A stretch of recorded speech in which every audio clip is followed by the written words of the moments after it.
Very rarely, if at all, do the procedures match what the task is actually, how it's actually performed.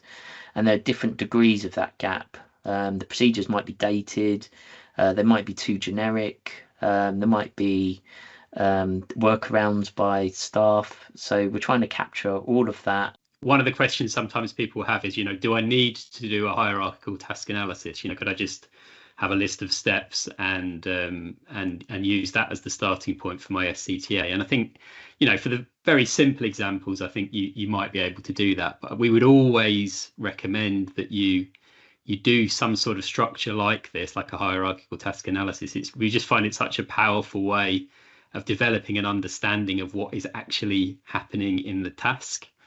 And as you mentioned, Dom, the process of organising steps into groups and stating what you're actually trying to achieve when you're performing those steps is really, really useful in terms of understanding what's being done, but also understanding where we're concentrating some of the more significant sort of risks associated with the activity. So we can perhaps focus on one section more than other sections when we're doing the later parts of the process.